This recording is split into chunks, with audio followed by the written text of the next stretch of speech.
now. Dogs abandoned on the side of the road, even in the middle of the desert. It's something we've been seeing a lot more lately. In fact, rescue teams say they get reports of animals deserted in really remote areas as well, with people who actually live nearby calling for some sort of change. 8 News Now anchor Sasha Loftus has more on this growing problem. Bobby Friedman and her dog Susie are inseparable. She was fine with me from the beginning. The two connected when Bobby saved her from the side of the road near the desert in Las Vegas. She looked pretty gruesome, so I gave her a bath, of course, and then I gave her a name. Susie didn't have a microchip, and no one came forward to claim her. So Bobby believes she was dumped. He would show up to look for food. Gail Beckman and her dog Cinnabon found each other in a similar way when she says he was dropped off in the middle of the desert here in Sandy Valley. He was running around for a week and a half, 2 weeks, looking for food and water. These two, examples of what many are calling a much larger problem. We have more dogs dumped out in the desert, more dogs dumped in different parking lots. Susan McMullen of Southern Nevada Trapping Team and Rescue says the number of animals, specifically dogs, abandoned has skyrocketed in the last year.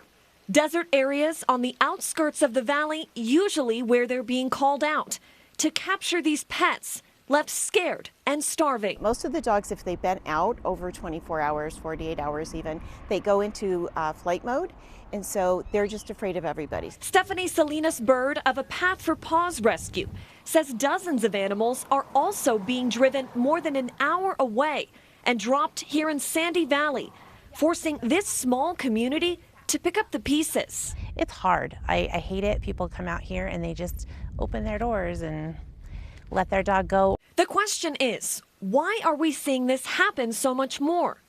McMullen calls it a combination of financial struggles and desperation, with many shelters, including the Animal Foundation, often full. People just don't have the resources that we used to pre-COVID. Chelsea Ward, founder of Southern Nevada Animal Rescue League, emphasizes education. First, understand that no domesticated animal should be deserted. But what they're not recognizing is that animal is not going to survive out there. You have coyotes, you've got larger predators that go after smaller animals. But before that, she believes anyone looking to adopt or purchase needs to learn the true responsibilities that come with it. Even, say, a licensed breeder or an animal welfare group or an animal shelter, you need to be properly educating anybody who you're handing a pet over to. Salinas Bird adds, there are always other steps to take, even if it feels like there are no options. Anybody that needs help, they can reach out to us and we can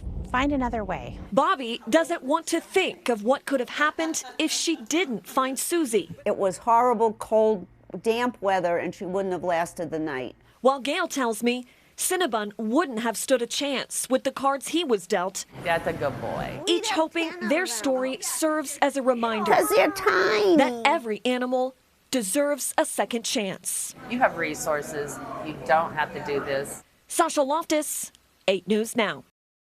So if you're in a bind, you can't afford your animal and the shelters are full, you can reach out to any local vet. Now, most of them do have connections with some of these smaller rescue groups that can find an emergency foster, even provide some medical care if needed. We do have more resources and information on our website at 8newsnow.com.